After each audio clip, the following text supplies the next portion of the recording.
Shades of 2007. This is new. Was the sheriff?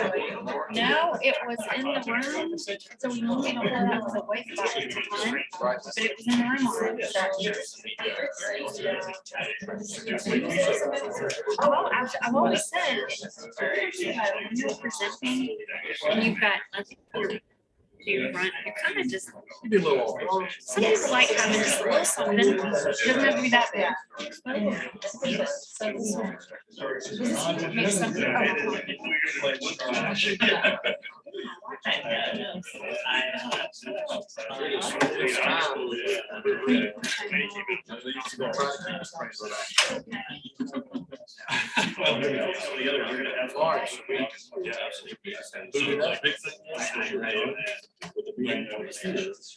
This computer.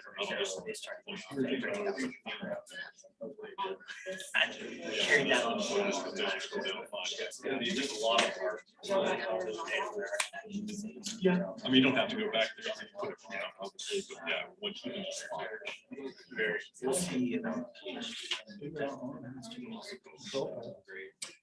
Turning on all the sound. Yeah. That's so, I should have known that. One of my goals.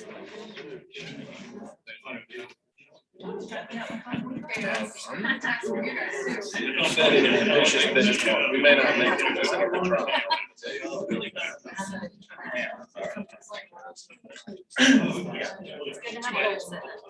Lawrence, how are we doing on setup? Okay. All right.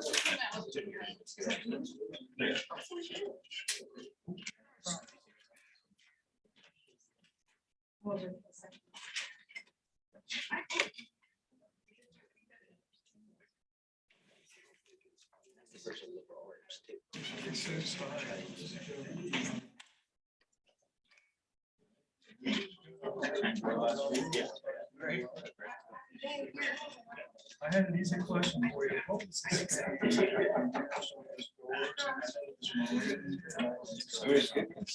Of conversation, and it's nice to have a format for that. You know, you have so much experience over the years, it changes. Should be just for general, and I will thank you very much. Ladies and gentlemen, I am going to call this meeting to order. It is 4:33. Our stated meeting start time is 4:30. I told Mr. Metters I'd see what to do on setting the time record, given tonight's agenda, getting through it, we'll see how we do.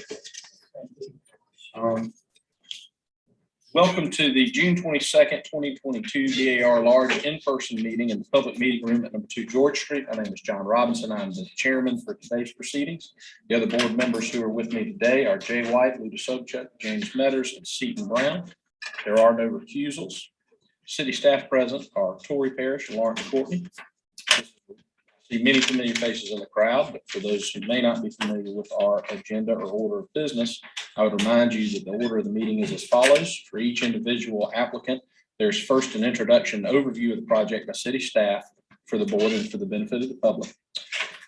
This is followed by the applicant's presentation with a 10-minute time limit, or is extended by the chair at the request of the applicant, and any and all questions of the applicant by the board or staff. Any and all presenters affiliated with the project should state their name for the record. Persons affiliated with the project, be they the owners, developers, designers, consultants, or others, should speak during this portion of the meeting rather than a later portion. The applicant's presentation is followed by written public comment. Written comment has been submitted to the board prior to this meeting. The deadline is noon of the day before, noon Tuesday in this case. Written public comment has been digested by the board and summarized and will only be read if necessary if the chair recognizes it. This is followed by public comment, which has a 2-minute per individual time limit or is expanded by the chair. The applicant does not respond to individual comments made by the public during this period. For members of the public wishing to speak, please clearly state your name and address for the record. The public comment period is followed by city staff comments and recommendations. This is followed by the applicant's response or clarification period, which can take up to 5 minutes. The applicant then takes a seat and is requested to only speak if called upon by board or staff for further clarification or answer questions. This is then followed by a board discussion and a vote. The application presentation, public comment are closed. The applicant may clarify inaccurate information when recognized by the chair by raising their hand and waiting to be called upon, but should really only respond to questions or inquiries from board members or staff. I would note procedurally that items 4 and 7 were withdrawn by the applicants this evening. Item number 2 was withdrawn with requested staff. This is a friendly reminder to our guests tonight to please turn off all phones and other potentially disruptive devices. This is also a reminder about the jurisdiction of this board and what it is that we hear. Please limit your comments to architecture only. Comments related to zoning, such as parking, traffic, lot coverage, and livability concerns are not the purview of this board and therefore should not be voiced here by either the applicant or the public.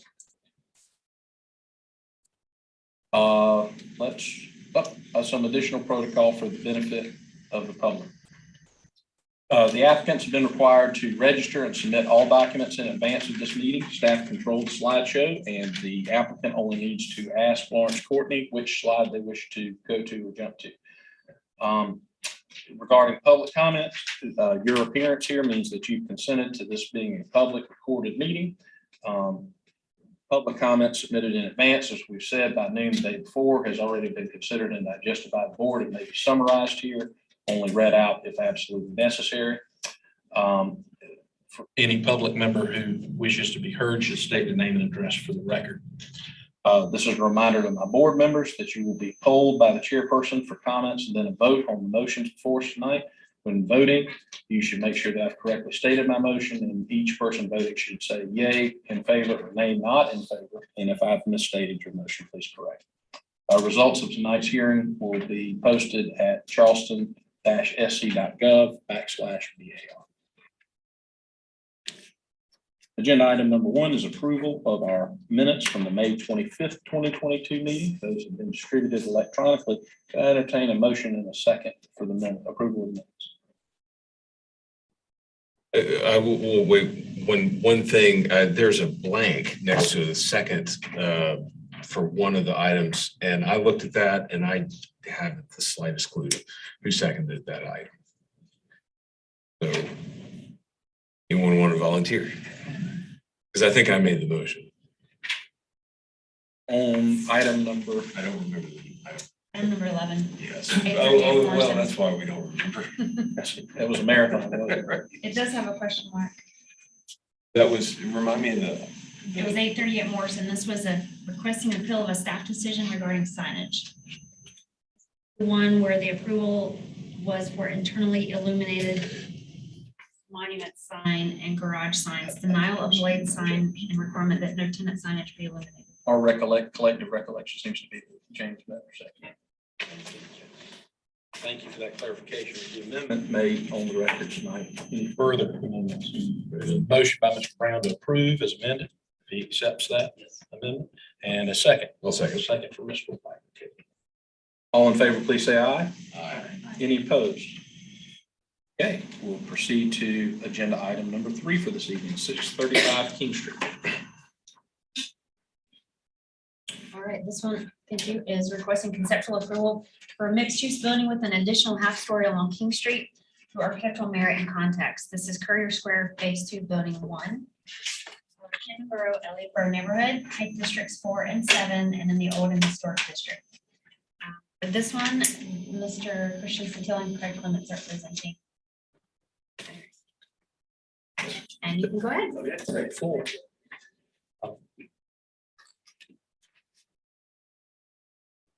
Good evening, Mr. Chairman. I would like to ask if permissible for a bit more time this evening. So you have 10, would you like 15 or 20? 20. 20 is fine. Okay. Okay, very good.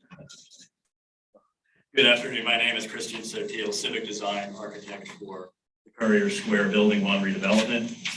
Pleased to be joined this afternoon by Craig Clements from our firm, Sotil and Sotil. And we're also joined by members of our project team who have been working on the revitalization of this area of Upper King Street for nearly 10 years now. Cities are at their very best when they are about people. Their place within the larger community and their legacy. And we are excited and honored about this project because there is a deep family legacy connection to the city of Charleston as the home of the Post and Courier for over half a century. We are convinced that it is essential that we build new buildings that we can fall in love with, buildings that are celebratory rather than apologetic, buildings that embody the human capacity for aspiration, artistic expression, and craftsmanship. We are also convinced that this mandate is even more essential with large-scale modern development. So this is a very special project. And as such, we have been very intentional about every single aspect of its design. We began studying this, the particular site many months ago and held a public design charrette within the old Post and Courier building in April that drew significant participation from stakeholders and neighbors, preservationists and city staff. We also met with the Cannonboro Elliott Borough Neighbor Association, where we received a unanimous vote of support. So the design that you are reviewing tonight was the result of that public design process.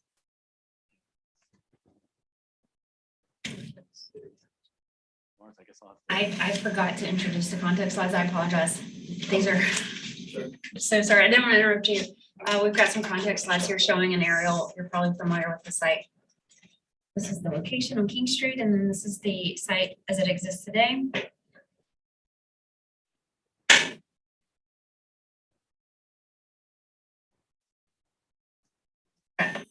I'm just looking up and down King Street. Okay. Proceed.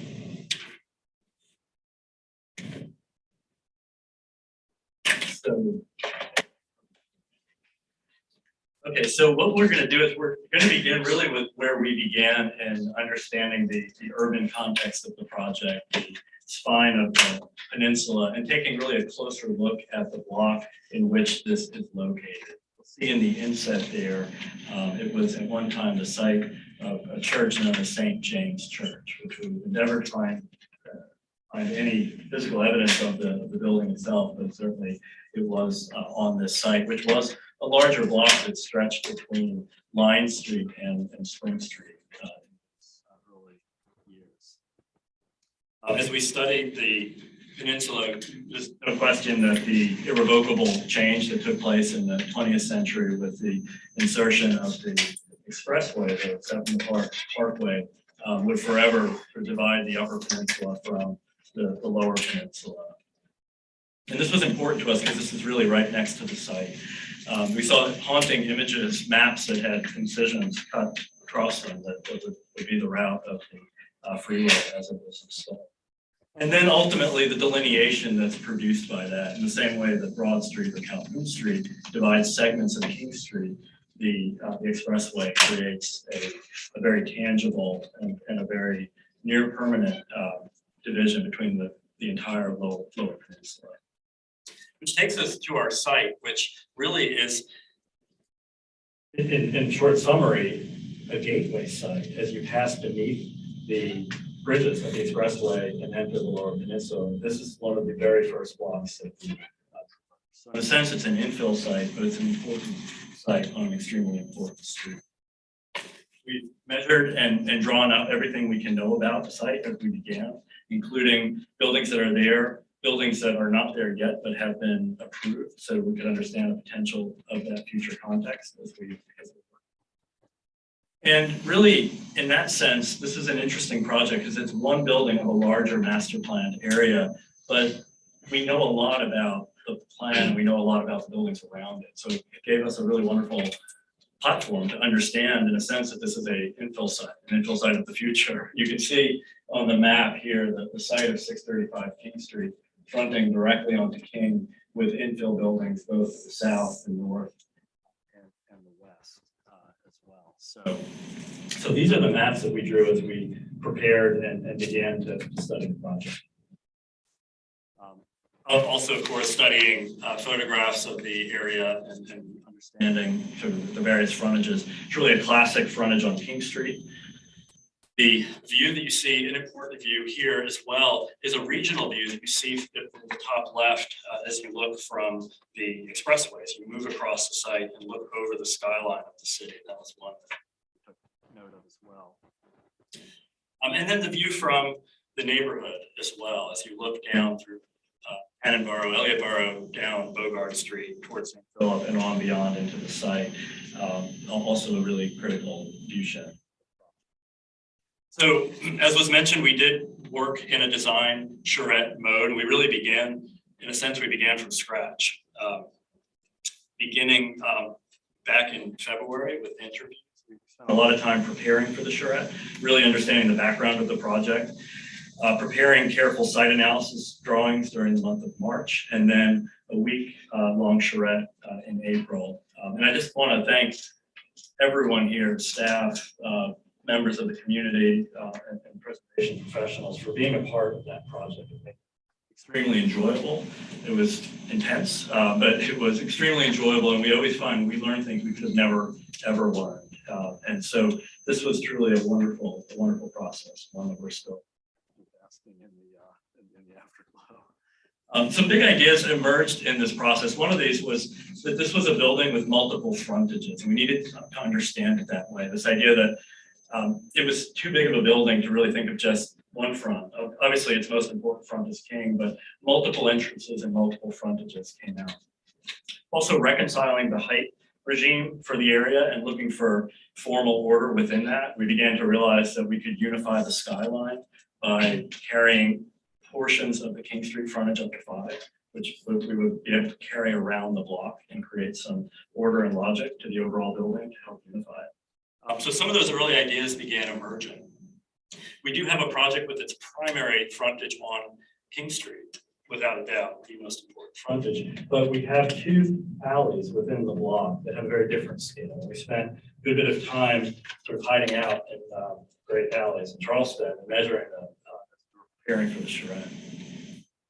We also spent time with the American College of Building Arts to get a better understanding of the resources there and the work studios. And I can tell you, we were inspired beyond belief about this possibility of re-engaging in Charleston the way of thinking about design and craftsmanship could affect buildings of all sizes. I think this becomes a building in which to really test that because it must happen here. We spent a lot of time at the charrette, and I do not have time tonight to really delve into this, but the resonating core thesis here is about humanity and humanism in architecture and being able to relate buildings to our very own bodies. And we think that core idea is something that has really been central to our thought process in working on this design. If you're wondering why it's called dental molding in that Renaissance diagram there is the answer. Now, looking at the building itself, we spent a lot of time early on kind of thinking through this question about vertical expression or horizontal expression, or breaks in a building that's of a larger scale. And what emerged in that process was the importance of understanding divisions in the building, but those divisions were in fact horizontal divisions and not vertical ones. The divisions being the street level, the local skyline of King Street, and then with the setback that's part of the zoning that creates a second skyline, which is more of a distant skyline. And so with that idea, we returned to this notion that, in a sense, we were going to be doing things in a more humanistic way, thinking of ourselves not so much as architects in the skyline, but as milliners or hatters, creating beautiful and memorable moments in the skyline along King Street. We were reminded by Susan Romaine and Jack Alterman's fine book on the cornices of Charleston about the spiritual significance of the skyline. So we were hatters in the skyline, and we attempted to be fine shoemakers, cordwainers at the street where the building touches down and meets the ground, and started to think about how to make storefronts that people could fall in love with again. Storefronts that had the diversity of real life and had the ability to change over time. I think that's something we have lost in a lot of modern buildings. The storefront is a fixed asset of the building and is unchangeable. The real storefronts do change. They're set within a framework, almost like a film strip with a different story projecting through the lens. So we dreamed a bit about how storefronts could be some of the best new storefronts that we have on the most important street in Charleston. We have some functional things too. The building, of course, has an interior function. It's a facility that is for storing vehicles, but also bicycles. And we took that really to heart to think about how to develop the sort of the best and most state-of-the-art bicycle parking facility that could be part of this large new development as we move forward, and how the experience of coming and going from that would be something important. We talked a lot about exuberance. It's a good thing, and it's a Charleston thing. In fact, every moment we spend on the street, we always see a new detail. And that really, I think that really got us very excited about kind of bringing back a deliberate way of celebrating and looking for those moments of detail. So what developed during the charrette was a concept for King Street. We'll sort of summarize that here. One in which you see in the bottom drawing in the center, a building that has 3 distinct pavilions along King Street to activate it. We are seeking a half story, which would be expressed as a full story over half the facade, so technically. But what it does is it allows us to move from 5 to 4 to 5 to 4, then back down to 4 with our adjacent. So it really was a meaningful way to start to move the skyline, break it into something that could be quite beautiful in the local skyline. And then in the distant skyline, the sketch that's sort of in the middle here, this is important.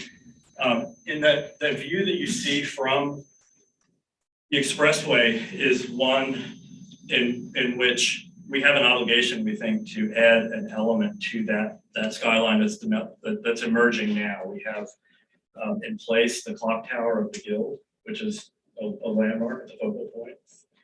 The Liberty Senior Housing Project, which will be just south, has a cupola that's in reference to the orphan house.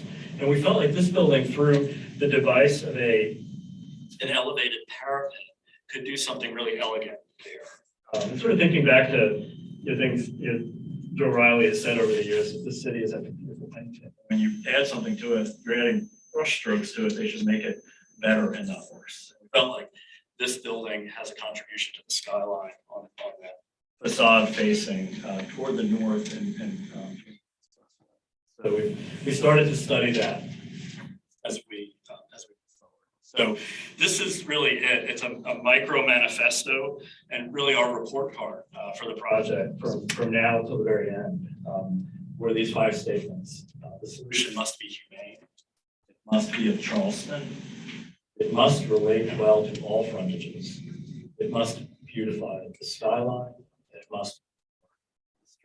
And that was our guiding set of statements as we moved into the design and through the charrette. So our master plan is here. You can see King Street at the lower part of the page. The 3 pavilions along King Street that I referenced are here. You also, as we fold around through Gabriel's Alley back towards St. Philip Street, we have another more diminutive pavilion that faces toward the neighborhood. And then we have our skyline feature here, which is really more of a cross feature to the building as it picks up a very different kind of view that is not so much for the local audience, but for a regional audience. So we started to really study that in more detail here. This is that view from the freeway, life in hand, and took photographs from that vantage point to work on that view. This is the view from the neighborhood, looking down Bogart Street, looking toward the east, where you would see this element, which becomes a second entrance to the building on a park being developed on St. Philip Street for the relocated large oak tree. So you see that set behind that oak tree. And then moving around to King Street, the concept of the 3 massing pavilions that help organize and provide structure to the facade and create genuine movement in the skyline and moments that humanize that local King Street skyline. Also, great attention toward transparency. So our conceptual floor plans are here. The site plan shows retail along King Street, the bottom of the image.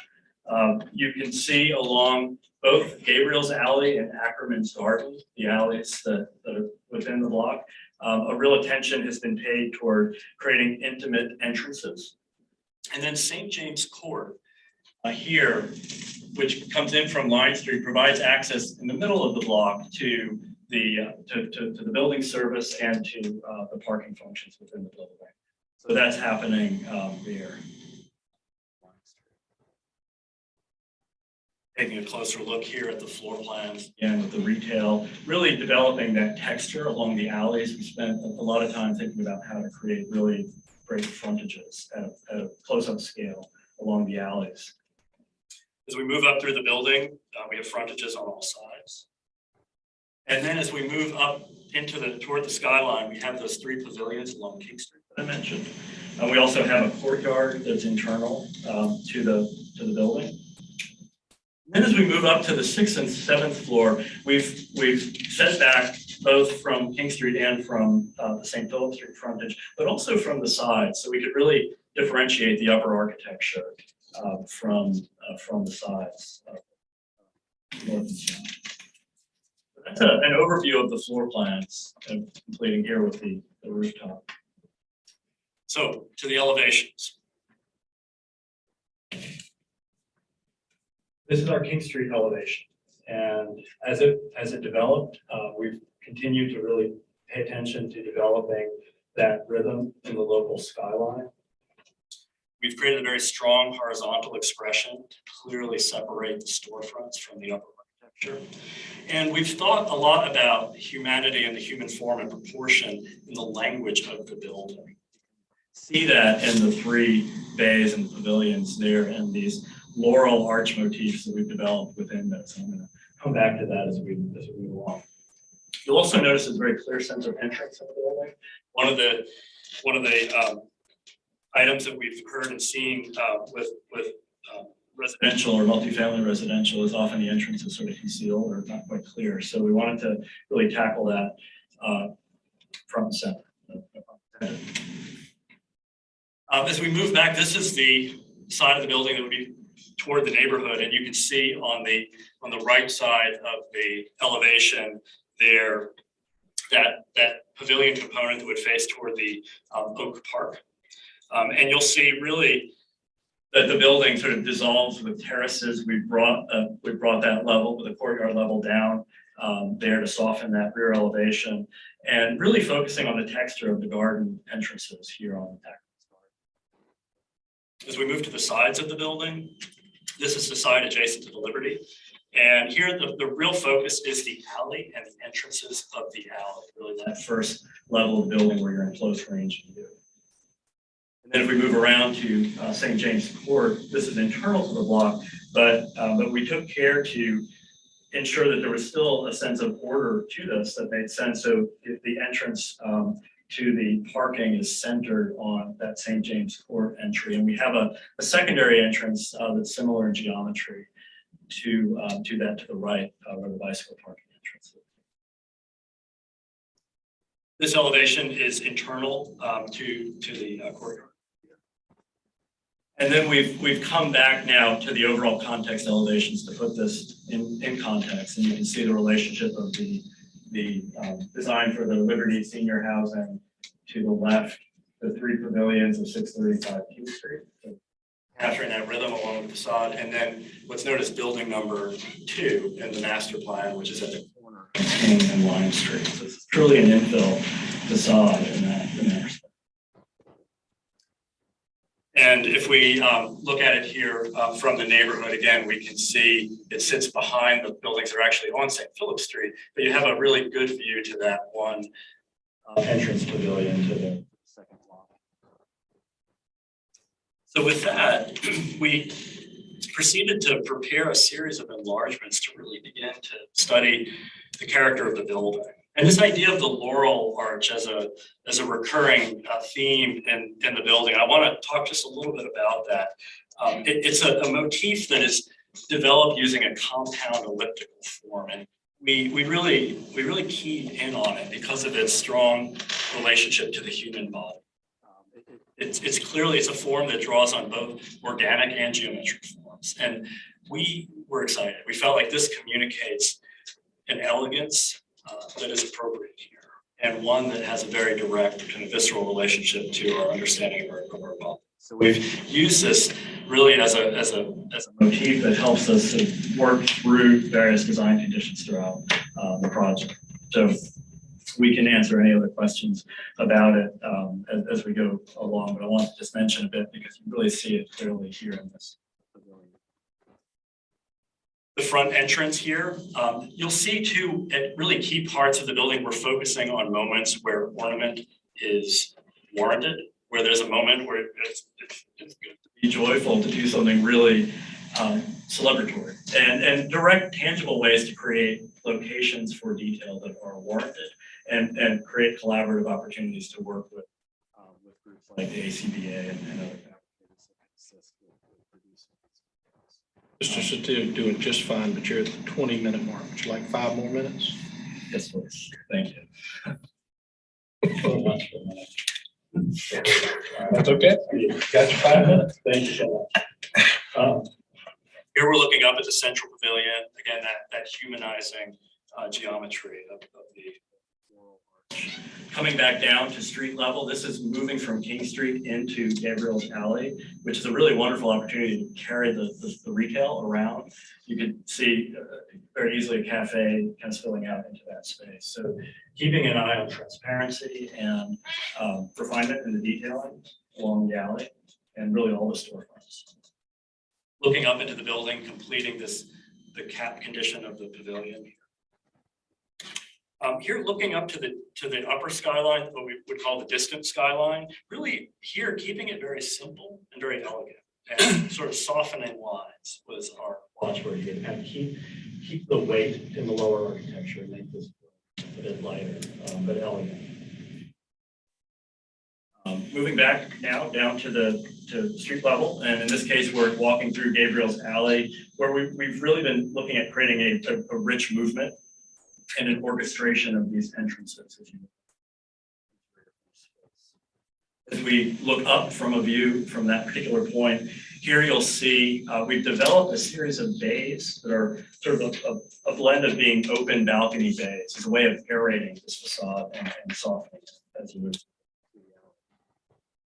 And then coming back to the Oak Park here, you see more of a sense of a romantic entrance. This is right off that Oak Park that's on St. Philip Street. And that becomes the second lobby, a little bit more of an intimate lobby for the residents. And then looking up from there, that skyline picture.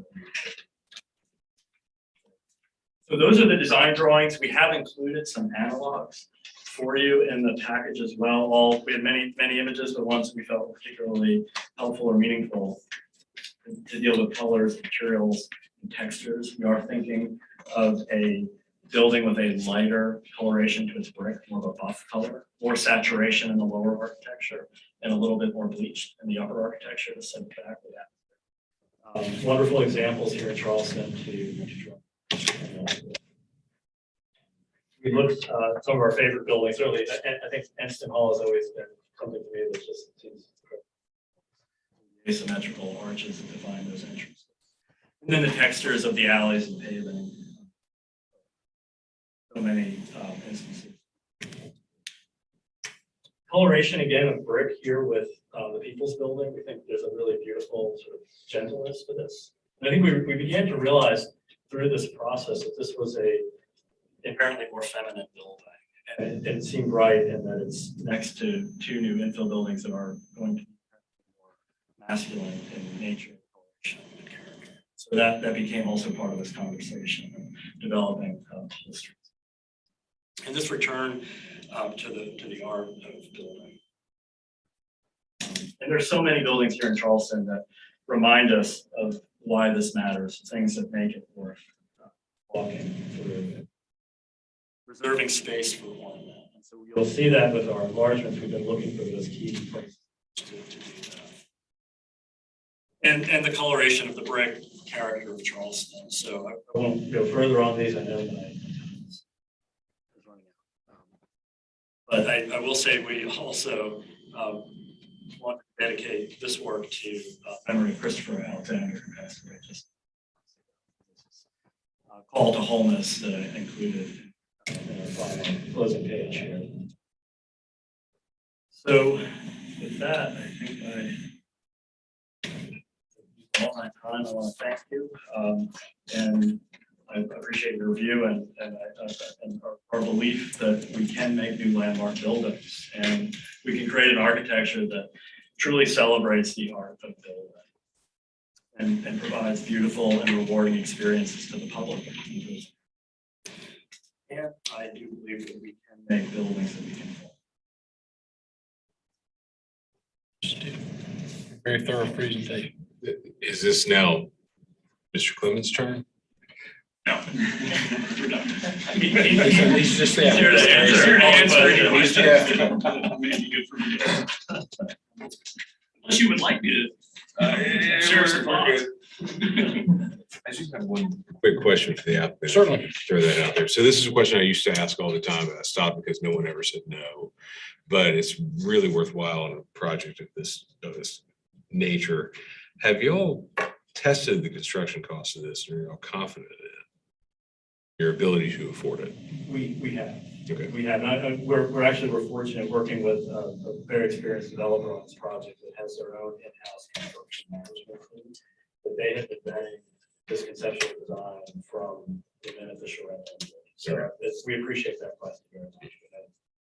Okay. Thank you, Mr. Steele. Written comment has already been digested. We will have members of the public.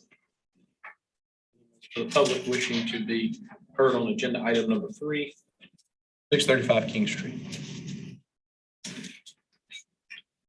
Justin Schwebler of the Historic Charleston Foundation. We'd first like to thank the applicants for their willingness to establish a community-driven dialogue for the development of this project through their design charrette. The owners, developers, and design team established an impressive level of transparency and patience to see this project evolve into the application being reviewed this evening. And we commend them for their trust in that process. We feel that this application presents a unique opportunity to establish a new precedent for architectural excellence in our city, not just because of the high quality design, but also for the process by which the applicants engage the community on this project. As we know, it's incredibly difficult to incorporate large multifamily developments into Charleston's built environment in a cohesive or sympathetic way, but we feel the applicants have done just that. While this is a very large development that differs significantly from the historic streetscape that once occupied this district, the current site and surrounding context provide an opportunity to create a landmark project in this gateway portion of King Street. We often shy away from supporting buildings with this level of ornamentation or dramatic design. But in this case, we feel that the application presented uses those elements with careful intention and clear precedence. The architectural detailing, assembly of the massing, high quality materials, and focus on the human experience with the architecture meet the standard of architectural merit that we've been fighting for many years. We therefore ask the board to grant conceptual approval of the designs submitted. Thank you. Thank you, Mr. Schwebler. Further public comment on this agenda item? Erin Minigan with the Preservation Society of Charleston. So after the previous proposal for the site received a unanimous denial last year, we commend the project team for going back to the drawing board and committing to redesign with community benefit in mind. We'd also like to thank the architects at Satil and Satil for hosting a week-long charrette this spring and inviting stakeholders to share their vision for the future of this site. The Preservation Society was pleased to participate in this event, and we believe it has resulted in a highly unique design that is reflective of community values and Charleston's distinct character. We appreciate the team's extensive study of retail storefront configurations that has resulted in independent and unique entrances that will help ensure a dynamic pedestrian experience along King Street. On the other end of the spectrum, we also appreciate consideration of impacts from a distance and the effort to incorporate meaningful decoration into the roof form so it contributes to the skyline. We finally want to acknowledge that this building provides a positive experience on all frontages and respects the character of the Cannonboro LA Borough neighborhood. The one comment we would put forth is for further study of the King Street elevation. The 3 gabled bays or pavilions currently feel a bit too wide, and we would recommend making moves to increase the roof pitch and narrowing their widths of the bays to be more in keeping with Charleston's tradition of vertical, narrow proportions. However, we want to voice our strong support for the project overall, which serves as an important model for developing designs through community collaboration. As large-scale development continues on the Upper Peninsula, we encourage creative approaches like this to achieve a diverse collection of unique buildings rather than having a repetitive urban landscape. And therefore, we urge the board to move for conceptual approval. Thank you, Ms. Milligan. Further public comment on this agenda item? Mr. Chairman, board members, my name is Marion Hawkins. I'm president of Canberra LA Borough Neighborhood Association. We like to thank the applicants Greystar and Eating Place Industries for engaging the neighborhood throughout the whole development process. And also we applaud Mr. Steele and his team for such an amazing design. This was presented to our neighborhood at our June meeting and it was unanimously approved and supported. This is going to be a major impact on our neighborhood. It's a gateway into our neighborhood. And with the, besides, just with the influx of adding more residents because of the dense housing project, as well as bringing more retail, much needed retail. But we do feel like this design is just, will be a landmark and will greatly raise the bar and add amazing value to our architectural history and heritage. So we encourage the board to approve the design as well as grant architectural merit for the extra floor. Thank you, Mr. Hawkins. Further public comment? We'll move to city staff comments and recommendations. Okay. Ms. Perry.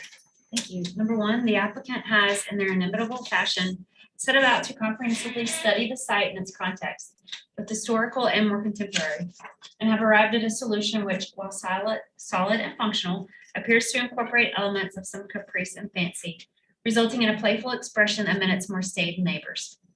The proposal successfully presents a large, otherwise blocky mass as a singular expression building relying on separated, well-articulated, vertical, lower projected masses with a higher setback along King Street with varied elements and pavilions along the skyline to break up this overall blocky appearance. Additionally, each elevation and corner of the building responds to its context, location, and function while maintaining consistent design continuity. Some of the forms appear foreign in their language, especially those of a Moorish flavor. Applicant has been asked to explain how these relate to Charleston. And 4, the applicant has been asked to ensure that the project has been properly vetted to avoid excessive value engineering at a later phase. Staff is recommending conceptual approval with board and staff comments. Thank you, Tori. The applicant now has a 5-minute period to respond or clarify if they choose to use it. Mr. Steele? Going so long. First of all, I would like to thank Mr. Schwebler and Ms. Milligan and Mr. Hawkins for their comments and their involvement through the process. That has meant a lot to us, and we very much appreciate your support for the project, your enthusiasm. We feel you are in this project. So thank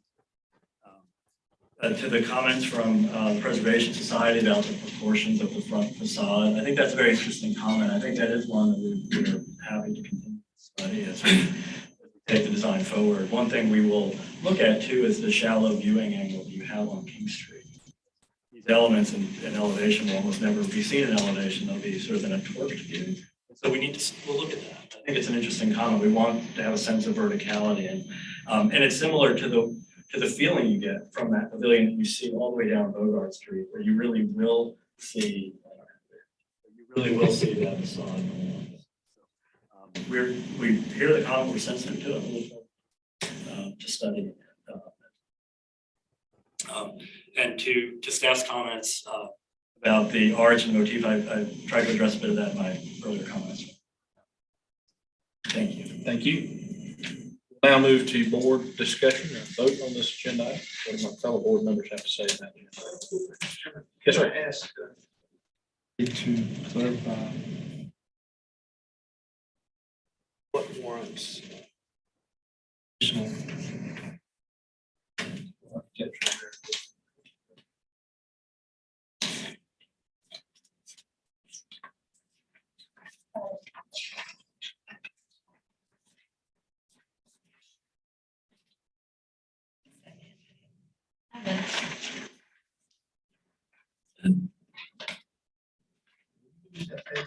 I will, I just saw it. I have it. Okay. So architectural merit is defined in Article 3, Section 54-306, number 17. Okay. Architectural merit means a project that reflects exemplary architectural and urban design, utilizes the highest level of materials and finishes, and contributes to the public realm as outlined in the Board of Architectural Review Principles. So then the earning of an additional floor is through architectural merit, so those 3 items in context. Satisfaction, Mr. Meadows? Yes, sir. Okay. Further board comment on this agenda item? I have some comments after that question.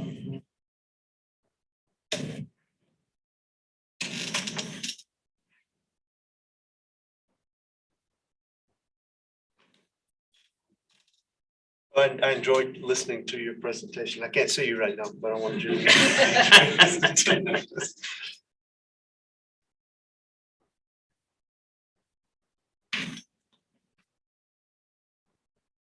Pedestrian presence, Community values.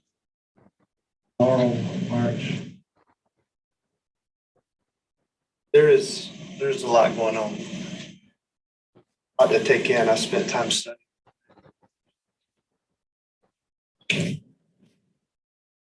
Those are overwhelming sketches. A lot in my mind that's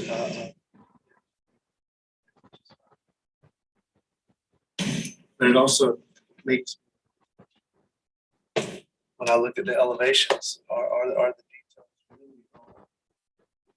out, and they're probably not all details worked out. I look at the notes on your highly articulate storefronts. They're the paragraphs, they're in the top right side of the page. Primary entrance, the distinct identity to the residential entrance through Exuberant geometrics and the incorporation of crafted relief ornaments in the inner. trees, and they go on, and they're all very well written. And when you look at the elevation, you can see it, right? You can feel it, like you're talking about. But when I look at the bottom left of every page, information contained here in this conceptual information has been compiled from various sources and does not claim to be accurate. So when I'm thinking about architectural merit, scale and mass, when I look at the detailing in the drawings, I feel comfortable with the height, scale, and mass when I look at those details. I read the bottom left paragraph on every single sheet. It makes me wonder how comfortable you are about every single On every sheet and how that might change my. additional floor for architectural merit. So I'd like to ask you to discuss that. Mr. Chairman, with your permission. Thank you for probably being the first person to read that disclaimer in the last 20 years. That is a disclaimer we put on all of our drawings. We don't even think about it anymore. It's a general, whenever we do planning, we're going to include it in some degree of, particularly at a conceptual level, there's some degree of inaccuracy if it's possible. No way it reflects intent in the material or the notes, or really all the things that are part of our formal submittal to this board. That is, in fact, I probably would need to reread it myself. But as you say, it's a standard piece that we put on all of our drawings. So it has nothing to do with the intent of what is in the material and what is written and drawn in it. And to the point of are the details fully resolved yet. Of course, they're not. So we're looking at a conceptual design with the ideas like looking at a child, that grow up, will head to high school, preliminary design, college, final design. Okay, so we're looking at the potential, and hopefully what we see a bright future in this new life that's taking shape here, and that's certainly our commitment. The details that we're working on, we believe are and we're excited about. And we think they're also very achievable, I will say that. And architects will go through heroics to show something that seems impossible. Floating building. And everything we're showing is actually rooted in simple things like gravity and human scale. So we're confident that not only can they be done, but they will be done. And we are looking forward to taking those details to the next level of resolution. Thank you for that. And Asking for something more than just conceptual approval. Is conceptual approval include additional floor? Yes. so that this is, I think without that on there, I don't. Question, but with that on there, it presents a question to me because it's a question to you because it's on every single page. And I understand that it's just routine, but just a fact. It is. Thank you.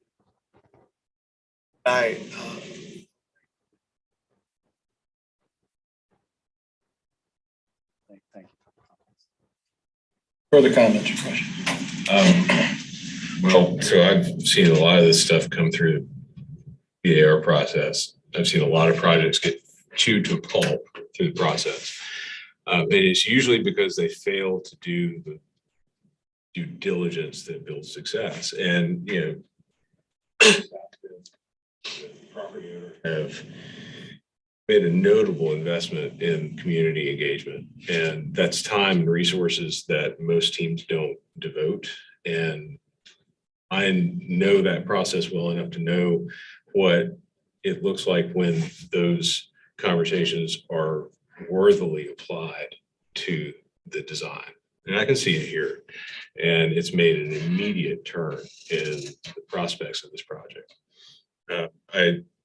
That's process-wise. I think that's extremely important and very well appreciated from my perspective. The other is that the architectural solution is really legitimate.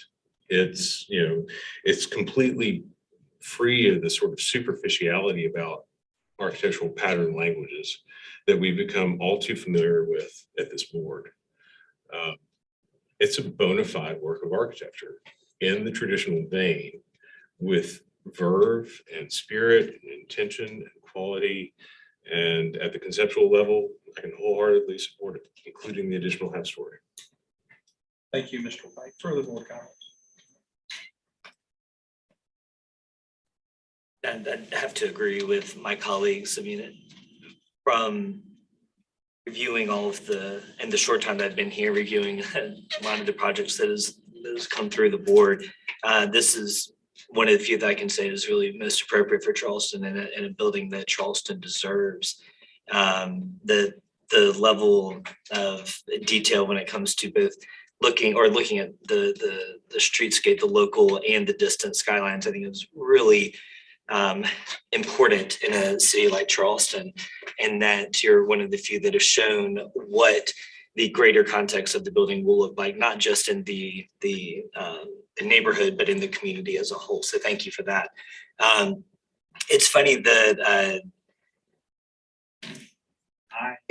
the amount of architectural merit is there for me. However, when we're talking about the skyline, and if we were coming off down 26, I would want the building to actually be a half story lower or shorter so that we could see Liberty Square a little bit more. Now, that could be different when I'm actually coming off the bridge and I don't have a car anyway, so it doesn't matter. But coming down and being able to see the step up from Line Street into this project and then up into Liberty Square. But I have no doubt that you'll have already considered that. Thank you, Mr. Brown. Further comments? I think I simply can say that this is a very interesting project. kind of novice in its approach to architectural delineation of the details, and hopefully you will find the craftsmen for each of them realize that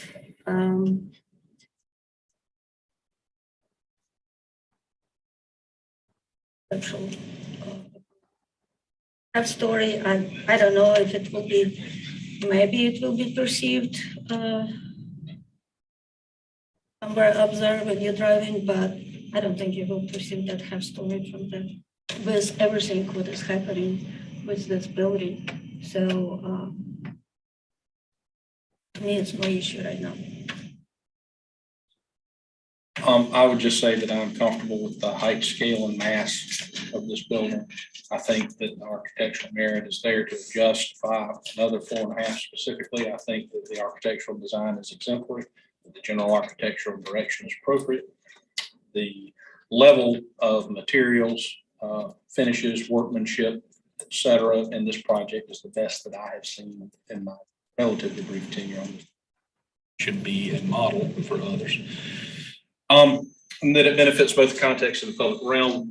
This goes back to one of the issues with any building cover the whole block in the city of Charleston is we don't have a lot of experience with those kinds of structures. And so we've seen a lot of projects that have had to be pushed hard in one direction to kind of fit into a Charleston theme or architectural vocabulary, as we seem to understand. This one seems to get everything right. I'm concerned about value engineering and the quality of the detailing down the road, but those are things that can be handled Down the road, right here in terms of what it looks like, its scale, its responsiveness to the neighborhood.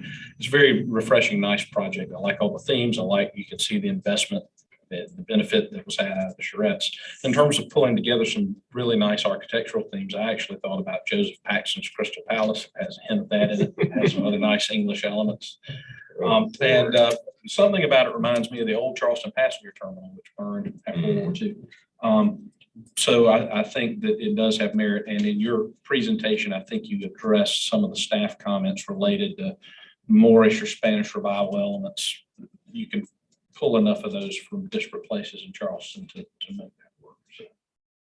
Cannot imagine the mock-up panel. That is going to be a mock-up panel. That's right. Smaller. Mr. Chairman, I'll make a motion. Yes, Mr. Smith. For conceptual approval. That would be for conceptual approval with approval of additional half-story on the basis of architectural merit. Would you accept a friendly amendment to incorporate board and staff comments? I will second that. It's been said. So the motion has been made and seconded. Mr. Brown, how do you vote? Yay. Mr. Smith? Yay. Ms. Socha? Mr. White? Yay. And myself, yay. Thank you to the applicant. Thank you all. Thank you.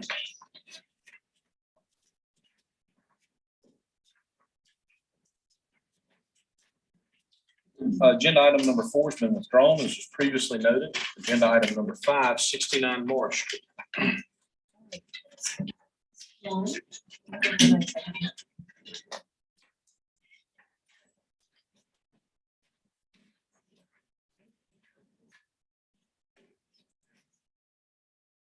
Morris Street, 21 Joshua Street is requesting conceptual approval for removal and replacement of existing stucco facade, existing door and window removal and replacement, terrace roof and frame replacement of Juliet balcony wood decking, removal and reinstallation of storm shutters.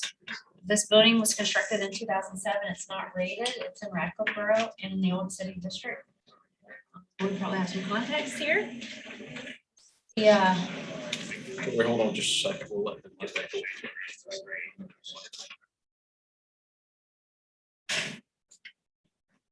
Okay. All right, the context slides for you here. This is the building's location.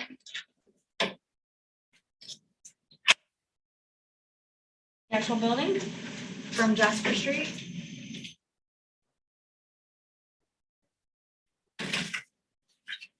And then this is directly across Moore Street.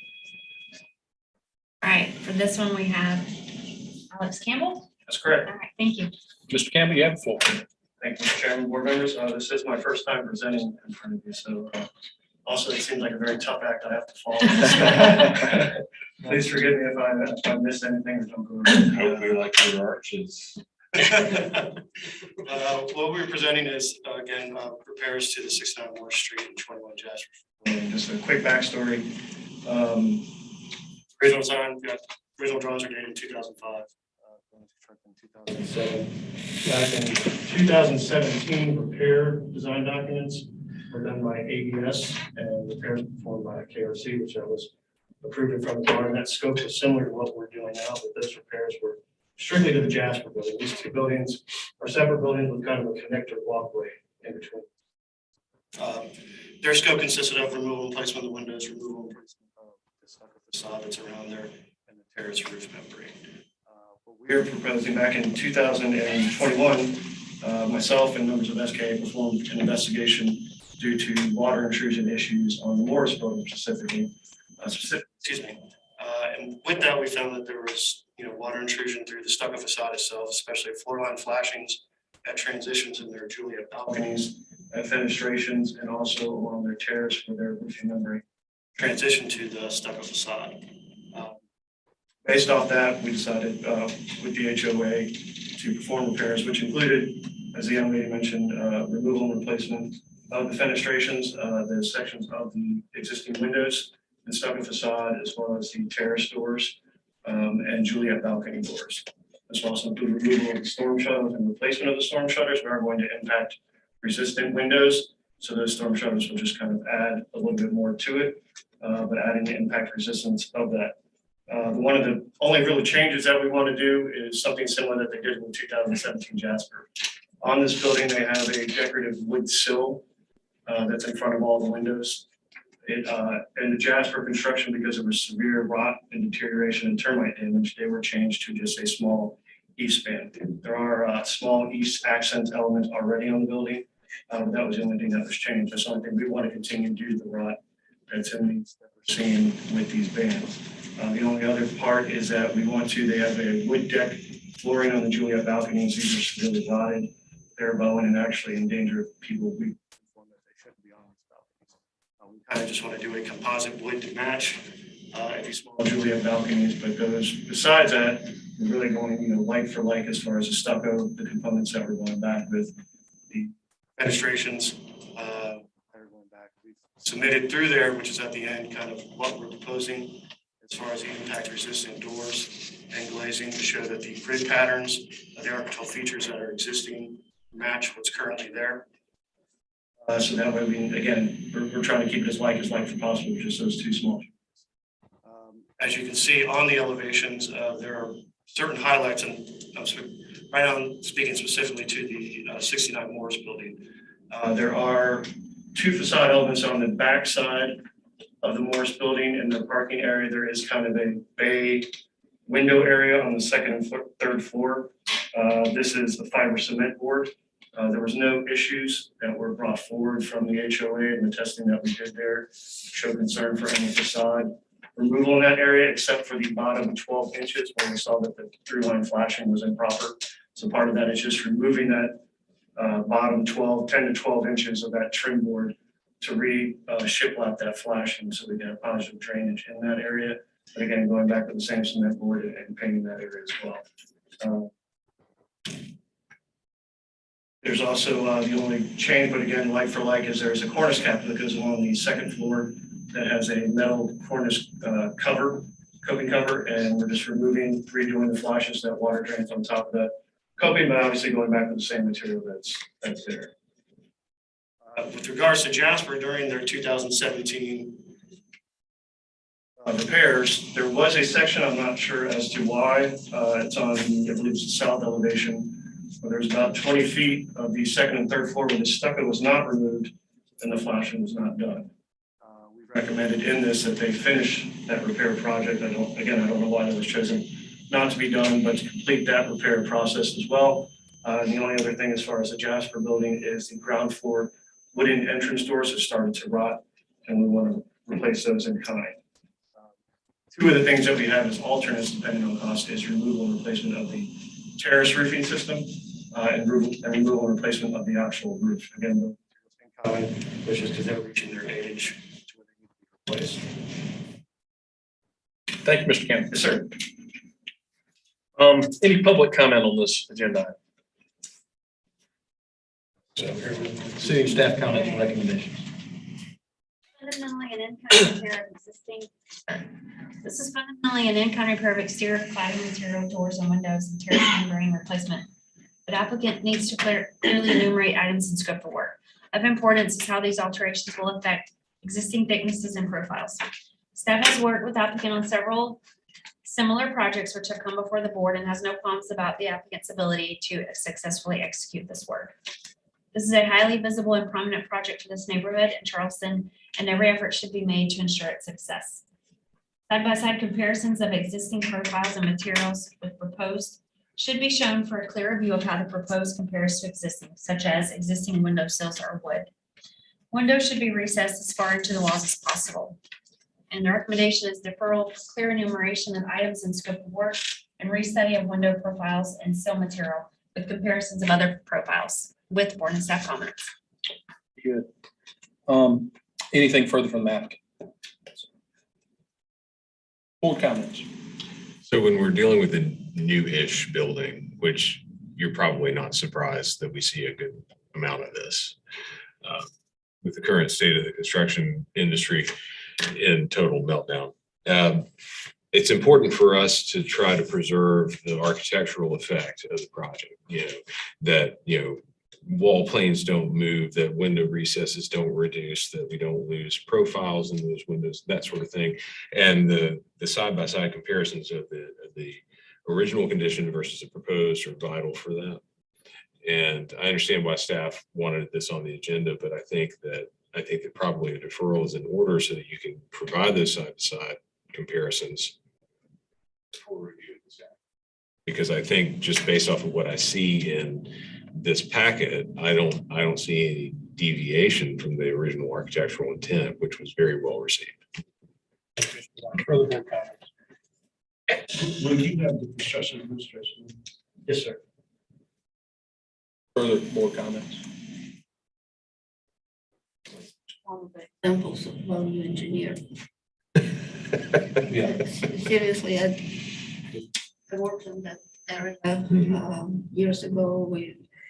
And first of all, the project was designed by a residential architect. Disconnect there, but then they had to value engineer so much.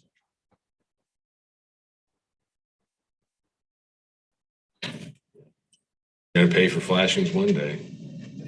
It can be really expensive too. You know, going again back to the stucco or the wood. Mhm. Yeah. So I totally understand. I would like to preserve it because design is good, but livable. I agree with stuff and with Jay doing this on the level of the staff isn't coming back. I would agree. Further board comments? Tori, are you okay with that? Mr. Campbell, you did fine on your presentation for your first one. It wasn't about that. This is perhaps the perfect scenario and we do see a fair amount of this work. And this also comes up in some other contexts, but this is a great example of trust but verify. Your firm has a very good reputation.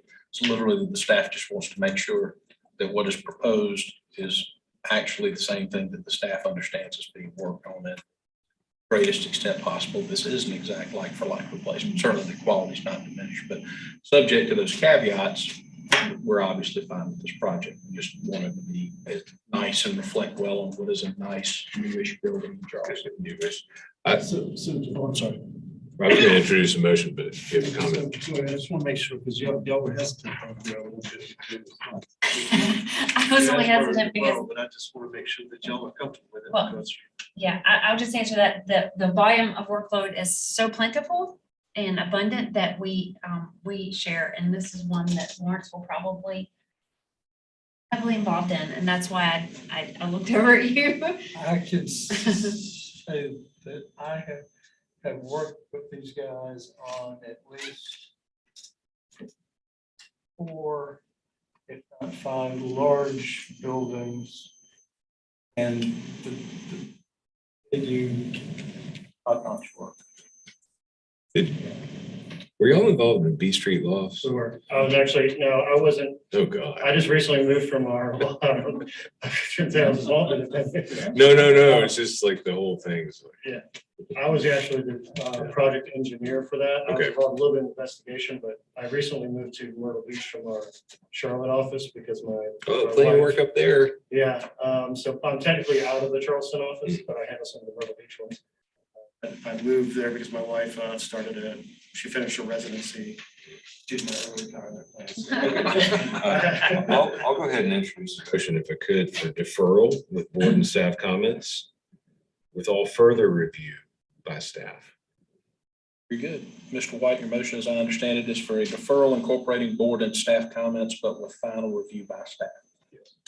Is there a second to that motion? Ms. Sojak seconds. I'll go down the roll. Mr. Brown, how do you vote on that? Yea in favor. Mr. Matters. Ms. Sojak. Mr. White. Myself, yea in favor. So we'll get this worked out at the staff level. Thank you very much, guys. Repeat of this. Thank you.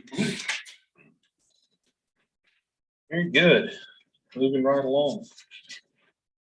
Agenda item number 6, 1085 Marshall Drive. 1085 Morrison Drive is requesting conceptual approval for a new outdoor dining shade structure. This building was constructed in 2011, Height District 4 and 12, East Central Neighborhood, Old City District. We've probably got some, I mean, I know we have contact slides. This is the entire site where the Butcher and the Beat are, and then the outdoor shade structure is kind of up there on Morrison. Existing photos of the location.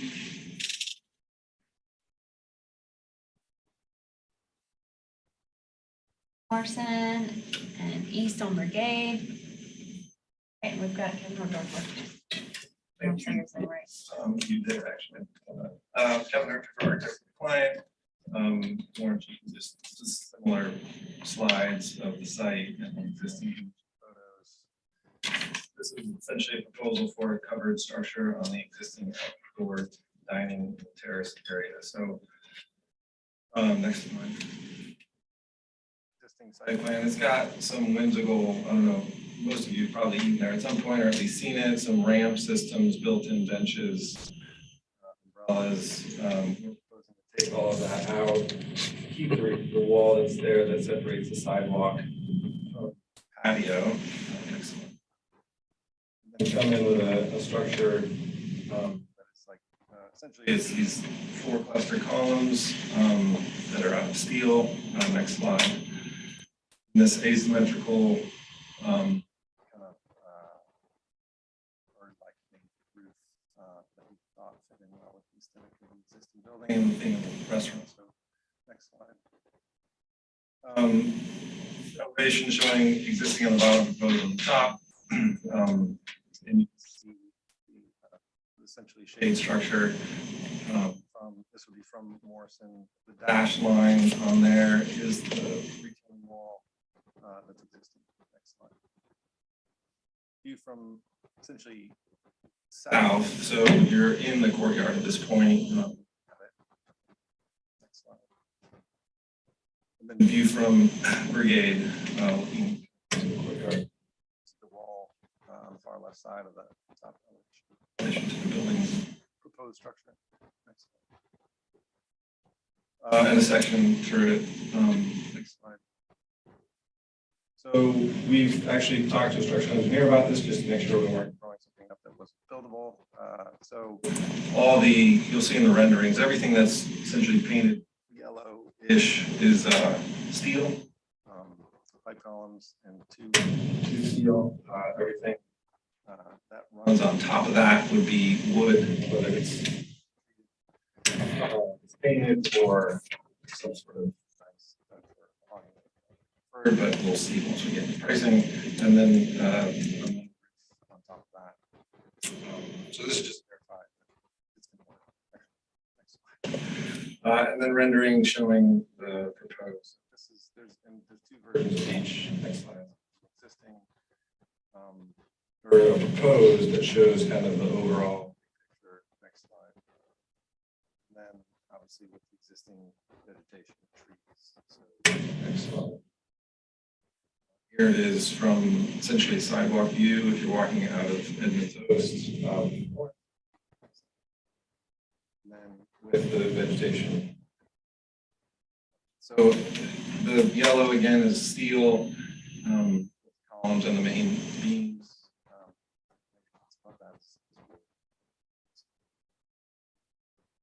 View from kind of looking southeast from the corner of Brigade and Morrison. With trees.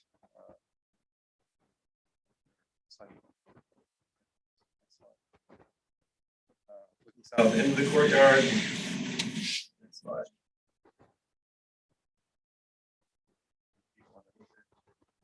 Next slide. Again, more inside of the courtyard. Next slide.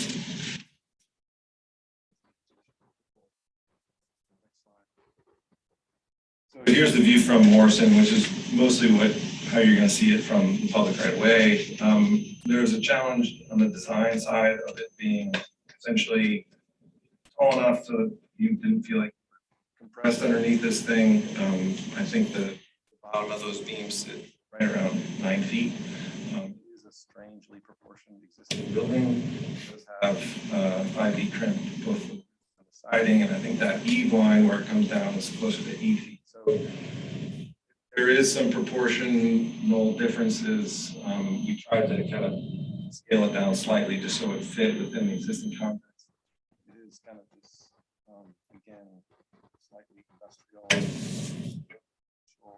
type of scenario set into a restaurant situation. So we tried to keep this as clean and simple and without being too heavy-handed or heavy structure while providing comfort because it lets us sit outside in the courtyard in this type of weather in Charleston. Next slide. And then just, I think this might be the last one, but with the existing vegetation, obviously you're never going to see the entire thing all at once. It will be broken up by the existing trees. So, that's it.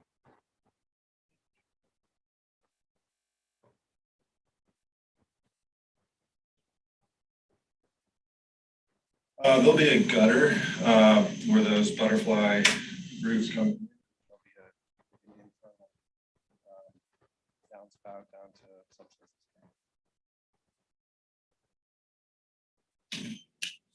I think you can stay there, Mr. Herman. I'll just check the sound room. Any public comment on this agenda item? Seeing none, city staff comments or recommendations? Comments? The architectural style of the shade structure is compatible with the existing building and provides a fun and inventive solution for covered outdoor dining.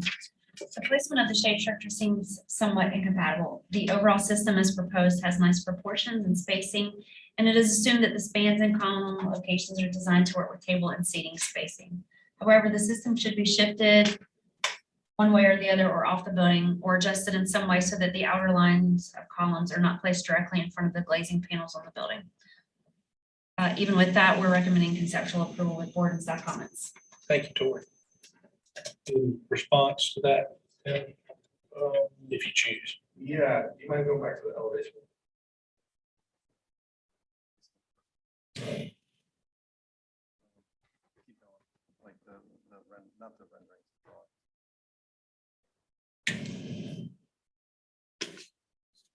Ironically enough, we did kind of play with how this thing, the size and proportion and spacing. And so entry out to the patio, there's essentially two main gables. It's the gable to the right and the far left. That's the only outlet that's in there. And so we tried to essentially center the column lines on the existing building and then let the butterfly roof and that coverage kind of float. So it was kind of somewhat of a rhythm based on the existing penetration on the roof. Obviously, you know, easily slide one way or another. I mean, open to suggestions or ideas. The idea is that this is still obviously just out of conceptual side. Thank you. Board comments and potential vote on this agenda. Speaking of ironies, when this project was first designed, it was deemed to not front onto Morrison, therefore it never received the AR review. Which is true of almost all of Half Mile North. I mean, on a conceptual level, I think it's great. I think there's a lot of resolution left to occur because the sketches from the structural engineer imply a lot of field wells and clips and angles and things like that. And it seems like from your renderings that you're hoping for a sort of a structurally monolithic flowing thing that does not have expressed connections, but your structural engineer has got plates and angles and crap all over the place. It's going to defeat that intent if you can't coordinate that accurately. But I agree with staff's comments and recommendation. Further board comments? So you agree with the placement? Well, now that you say that, I mean, the placement to me, since it's going to be very difficult to perceive the relationship between the storefront and the column placement, and considering that, I mean, if it was in front of a door, yes, but it may be just sort of irreconcilable because of the geometry of the building, the geometry of the lot, the geometry of the seating area. So I'm not going to die in a ditch over that particular issue. I think it's working as it is. Yeah. It has to. Further, good. I didn't really see how it related to the building. It blends with it.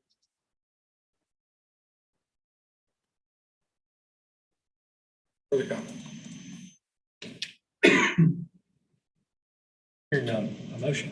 Yeah, I mean, I think Half Mile North generally is seen as sort of an experimental grab bag of God knows what. So I'll make a motion for conceptual approval with board comments and staff comment number 1. Board comments and staff comment number 1, Mr. White. That's right. That excludes the one about the Conceptual space. approval. Board comments and staff comment number 1. There's a second to that motion. I think. Second, Ms. Sobchak, I'll go down the roll. Mr. Brown, how do you vote on this motion? Yay. Yay, no. Ms. Sobchak? Yeah, in favor. Mr. White? Yay in favor. And myself, yay in favor. So it passes 4-1. Thank you. We'll see you back. Agenda item number 7 has been withdrawn. Agenda item number 8, 997 Marshall Drive, signage. One is requesting appeal of a staff denial related to signage. This is Charleston, Texas, constructed 2021, East Central Neighborhood Historic Border District. I sort of context slides. Location of the building on Morrison. That is the building on Morrison. Up and down Morrison. And Mr. Andy Bonner will be presenting this one. Very good, Mr. Bonner, you have the floor. All right, thank you. I would like to request, if I could, have like 5 extra minutes. We've got another co-presenter who's representing the owner of the building. Okay, sure. Request an extra 5 minutes. Sure. Okay, very good. Thank you all. Good evening. I was here last month, so I think my comments will be fairly brief here. You guys will probably recognize some of these slides. I've got a little bit of additional commentary based on our meeting from last month. So you'll recall last month, it was kind of a split decision because we had presented a monument sign for this building as well as a projecting right angle blade style tenant sign. And folks thankfully approved the monument sign and had some additional questions about the projecting blade sign. So I want to address those questions here tonight, and then also have the owner speak a little bit about the need for this sign. So if you'll, this just shows the property where it's located. Next slide, please. Some additional detail about this being the location. Next slide, please. This shows the existing building, and I didn't have this slide in there last month, but it is a 6-story building. Tori, thank you for that presentation that showed kind of the full 6 stories, but this shows the ground level and those windows for scale. Each of those windows is 12 feet tall. And that will come into play here in a minute. Next slide, please. One of the things you folks asked questions about were how many of these particular signs might be present. And so while tonight we're requesting approval for the United Community Bank sign, there could be up to 4 additional signs as additional tenants, primarily retail tenants, and sign their leases and request for signage. So this is one thing you had asked a question about, is how this would look in the overall scheme of things when all the signs are up. Next slide, please. This shows the same thing that you saw last month. It's just a close-up of this one particular sign. The one thing I will call out, we are planning on matching the color of the anodized aluminum. You'll see those, I'll call them louvers, that are projecting from the building. And so part of what we tried to design here was something that would fit with the overall look and feel of the building, as well as the projecting kind of cutting edge feel of the Charleston Tech Center. So these, while they appear white here, the color would actually be an anodized silver to match the other elements that are on the building. Next slide, please. This just goes into some of the details. You've seen this from last month, so I'm not really going to go into the detail here, except to say that what we are proposing, and really the reason for our presentation, the reason for the staff denial of the sign was because of the internally illuminated components of it. And I know there was a question last month, Mr. Metters, you had specifically referred to like the Hilton Head signs, and you liked the fact that those signs were subtle and restrained in their appearance. And so I actually went online and looked to see, would this sign pass the code in Hilton Head? And it actually does, because it is a halo lit sign as opposed to, you know, an entirely lit face. It is halo illuminated, and so it does meet the requirements for the Hilton Head sign ordinance. And it's as subtle as we could come up with in terms of making it an illuminated sign. What we're proposing, next slide please, is that it would match what you folks approved last month for the monument sign. So this is the approved monument sign for the Charleston Tech Center. The finishes would be the same. What we're proposing is that the halo lighting would be the same, and that it would all have a consistent look across the facade on Morrison Drive. Next slide, please. This just shows a little bit of the detail that we're proposing. You can see how it's edge and halo lit. This particular sign, you can actually see through the face, but what we would propose on this particular sign is to have an aluminum piece placed over top of each letter, so you would not be able to see light through each letter. It would only be through the sides. And the next slide actually shows how that would work. This is another sign that was done here in Charleston. You can see in the blown up version, there's an aluminum piece that's obviously opaque, no light's coming through the aluminum that's on the face, and you would only get the light out the sides of the sign. Now, this particular one, you can see some hot spots in those letters. You would not see that in what we're proposing, because the lighting is going to be in the, I'll call it a cabinet that projects from the building. Whereas in this particular example, the light is actually in the acrylic. So you would have more of an even distribution of light that would form that halo around the lettering.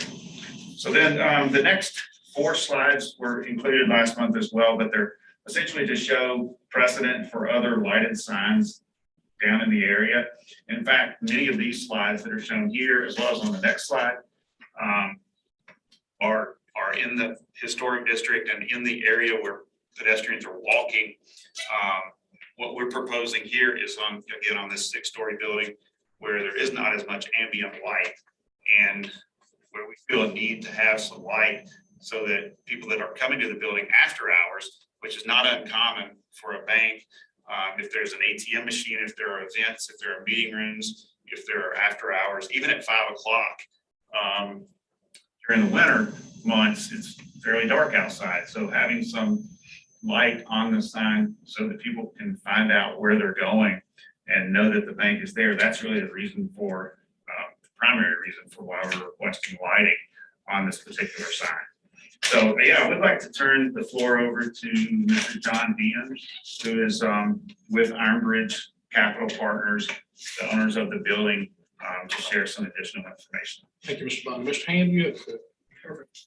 Thanks, Andy, and thanks, board, for the opportunity to speak. I wanted to offer some context to this project that I don't think Andy has. He's new to it and was working for UCB on the sign design. As Andy said, my name is John Hand and my company is Ironbridge Capital. We developed and we're the majority owner of the Charleston Tech Center. The Charleston Tech Center is a public-private partnership, as some of you may know, with the city of Charleston. It's also home to the Charleston Digital Quarter. The mission of the Tech Center is to bring and maintain higher paying jobs downtown with a primary focus in the technology sector. Today, we've been very successful leasing the office space despite the headwinds of the pandemics, the labor shortages, the supply chain disruptions. You're aware of some of the challenges, especially in office. But we feel pretty comfortable where we are and how we've done. However, the retail space demand has lagged behind the office. When I first met with the city officials about the project, I asked what was important to them because they're our partner in the project. And I felt like we're building a building on your land. What would you like to see? And when I met with Jacob Lindsay in the planning department, he said it was very important to have street level retail. He said, we want to, his word was activate the street. And that's a big push for especially this area. He said, plan on the area to one day be a pedestrian friendly, live, work, play neighborhood. So we changed our initial plan so the first floor of the building could accommodate retail uses versus more office space. So we planned for pretty much 100% retail on the first floor. Where initially we were just going to do a coffee shop and complete it with office. But looking at the community, retail tenants are essential to the community as the restaurants, banks, and coffee shops and service providers provide the necessary infrastructure for people to both live and work in the community. However, as you all probably know, retail operators have faced major challenges. They sell a product, there's online competition that's hurt their local tennis shops and shoe stores. And if you're in restaurant retail, we're severely impacted by COVID, shutdowns, layoffs, changing rules. And now that people are coming out of the pandemic, many of them are afraid to open a new location because they're fears of sourcing enough staff to open a new location. Currently, we have a number, as you know, of boarded up shops and closed locations downtown, and a lot of the new buildings with retail are having trouble filling their spaces. Certainly for a new retail outlet to have a shot at success, it needs both accessible parking and visible signage. In fact, when we were approached, whenever we're approached by a seasoned retail operator, the first question they ask us is what type of signage does it have and what are the daily traffic counts? They want to know how many cars are going down Morrison Drive. When we designed this building for retail, we knew we needed adequate signage for it to succeed. And we assumed we would go through this approval process once we had a committed tenant. United Community Bank has been trying to get this plan approved since January for the sign. And I believe, we've had multiple meetings here on it. Our business deal with the United Community Bank, I think this is relevant to explain how important it is to them, is contingent on them getting a suitable sign to drive traffic to their first downtown location. This location obviously will also add new daytime jobs to Charleston downtown, which is also our mission. You may not know United Community Bank has relocated its headquarters to Greenville, South Carolina. It's now a South Carolina-based bank. I thought this was interesting though, and too, in a time when most banks are closing retail branches and reducing their footprints, they want to expand in our state. They want to have a presence in downtown Charleston. 10 years ago, there were plenty of banks downtown, but now we've been closing locations, removing ATMs. I noted 5 years ago, Wells Fargo had 4 locations downtown, and now they have 1. We're excited to potentially have a bank in our building, and UCB has already sponsored the CDC's 5K race. They will be able to provide mortgages, banking, and small business loans to our growing tenants and the surrounding companies and residents. I feel like we're banked in that area. But however, to open here, they obviously need a suitable sign, and we have other retail tenants that are interested if we can provide similar signage. Unlike other areas in the downtown historic district, traffic moves especially fast in this section of Morrison Drive. And UCB want to make sure that their location would have some visibility from the passing traffic. When we started this process, they wanted a much larger traditional backlit sign like they put up in most of the branch locations. And we explained that Charleston's a different market and we need to go through a process to establish a consistent signage protocol that fit well with the design of the building, would meet the city's statutory requirements, and provide a template for future retail tenants. We didn't want an ad hoc sign on the building. We wanted to come up with a consistent scheme. So we brought in the original lead architect for the building, and we had several meetings and calls with UCB space architect and their signage designer, which is Andy's shop. And Unfortunately, our lead architect is out of the country, but I will read a statement, or I was gonna read a statement, but he didn't get it to me. He's in the islands in the Caribbean this week. But he's very supportive of what we came up with. We went through several concepts and ideas and several design meetings, refined the process. We landed on this concept, which has been presented today. When we first designed the tech center, Dennis Dowd, the city architect, and the staff encouraged us to be bold and establish a new, fresh, and innovative architectural style for this area, which we feel like we've accomplished. The staff point out this area is set aside for new development, not really part of the traditional historic district. Like I mentioned, half mile north a second ago, which it's close to our property. Our site was the site of a former car dealership that was moved to Savannah Highway years ago and demolished. I'm proud of the fact that the finished product looks like a mirror image of the rendering we presented here. And we came to the prior year at our meetings with our design. I don't think we ever had any opposition, and we see pretty much unanimous approval at each phase. One of the prominent architectural features, as Andy noticed, the vertical aluminum sunshades. We feel like this sign fits in well with that verticality of the building. We understand too, I believe that the design has been approved, but we're talking about the halo lighting, and that's why we're having to present to you guys today on the board. We noted we provide local precedent images of this type of halo or backlit sign is prevalent across the historic district. So it seems logical that it would be acceptable in our less sensitive location. The bank will offer 24/7 ATM banking and night deposits, and will likely be open during winter hours when it's dark outside. So they do need their customers and potential customers to be able to see and find them day or night. The sign is designed, we feel, is not gaudy, flashy, or neon, but the halo lighting provides an elegant, sophisticated solution where letters have just enough backlight to be seen at night, but the effect is subtle and refined. As you saw from some of the site pictures, we're currently across the street from a functioning railroad track and a closed recycling facility.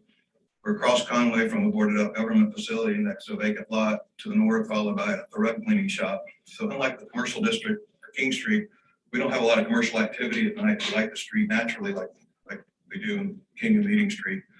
We also have no proximity to residential users that would be in any way offended or disturbed by the halo, the signage. No one to our knowledge has come here to complain or publicly opposed to what we presented. We also just want to hit one last point. We feel like there's a safety component to having signage that is lightly illuminated. We recently had a tenant suffer a potential heart attack, and the first responders that came out had a hard time finding our building and finding their door. We had not yet installed the signage you guys approved at that March meeting.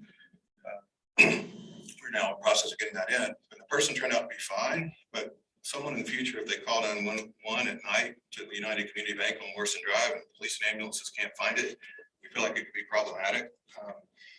Our location is a bit of an island in the Upper Peninsula, and eventually that may change. But in short to midterm, being able to find the location day or night is preferable, we think, to having a dark border along Morrison Drive. So those points and background in mind, we're respectfully asking for your help in making our project successful and meet the intent of the city planners. We feel like we have brought forward a very tasteful, architecturally appealing signage plan for the building.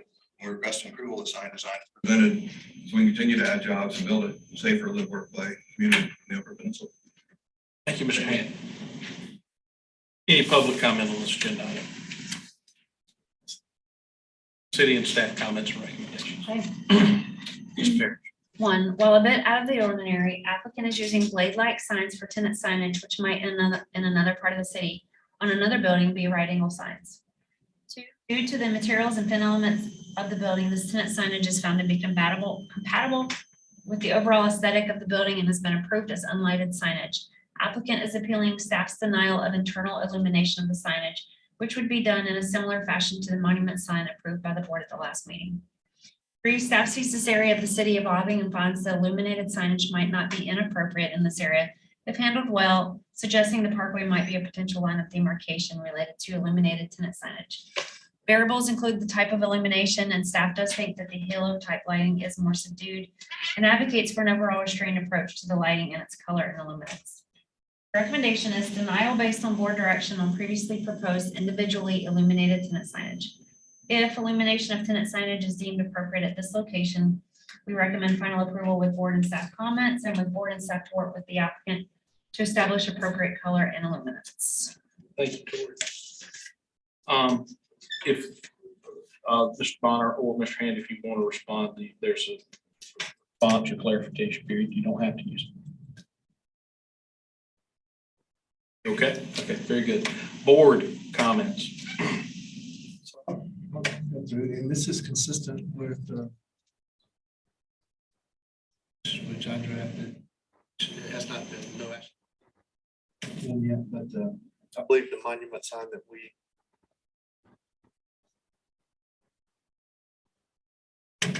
I do not think that was signs. I wish that that hadn't been approved on this project. Thank you, Mr. Mathers. Further board comments?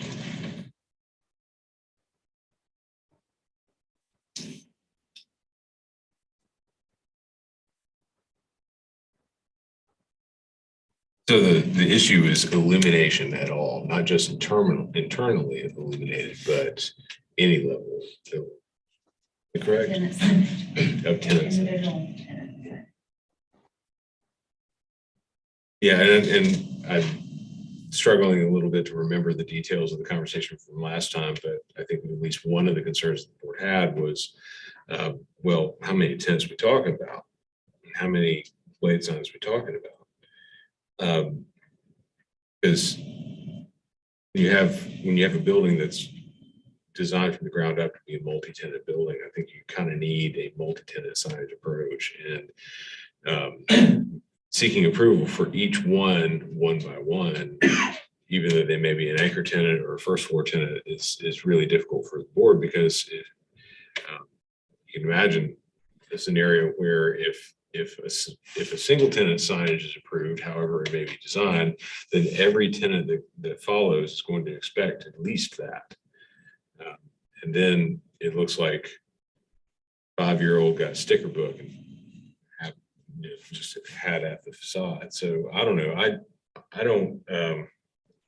actually think the street signage requirements being what they are, with wayfinding technologies being what they are, with the illumination of the monument sign being what it is, and the location of this particular tenancy within the building, I don't really see in this case any compelling rationale for an illuminated blade sign. Just as to add to area context, there are 4 brand new LED streetlights that are all along Morrison Drive with young oak saplings outside that do not block any of them. They're at the exact height of the blade signage, the proposed blade signage. I think we've gotten here regarding a specific project and what the city did or didn't say at different times, and we've had a lot of downtime and transition. The applicant has waited patiently for an answer, and as we all know, we've had a policy debate that creates some ambiguity about what set of rules we're applying in this district, and staff has been very thoughtful in trying to resolve that in a way that doesn't tie everyone's hands, and even though it is going to unduly burden them, really allows staff to have some latitude to figure out how to work this out so that every single sign doesn't get appealed to us. And so that's the dilemma that we find ourselves in. But based on everything that I've heard tonight, and based on the examples provided by the applicant related to signs that perhaps do not conform to what our members thought they did downtown, I would have to vote to support the application, subject to the staff having control of the color of the lighting and brightness of the lighting, to be clear. Yeah, we probably do need to tackle that ordinance, but I would sort of in the present circumstance skew towards supporting not ordinance, the policy statement. I would skew towards supporting the policy statement until we change it, because the reason that we have latitude to depart from this policy statement is for extraordinary opportunities, which sometimes avail themselves on King Street. So I'm going to introduce a motion for denial of the individually illuminated tenant signage. Motion to deny individually lighted tenant signage. Okay. There's a second from, I've correctly restated that, Mr. White? Yeah, individually illuminated tenant signage. And There's a second to that motion by Mr. Matters. I'll go down and roll. Mr. Brown, how do you vote on the motion? Yes, Mr. Matters, Ms. Sobchak, Yay in favor. and myself, nay, not in favor. Thank you. And that concludes the agenda for this evening, correct? Anything else for go to the board? Well, then at 6:15, we stand adjourned. You were closer. You were much closer. What had you said? Six- 5:45. We had 5:45 or 5:45. 6:30? I don't think so. I think we're still on. No, we're still on. Being recorded, they use the term.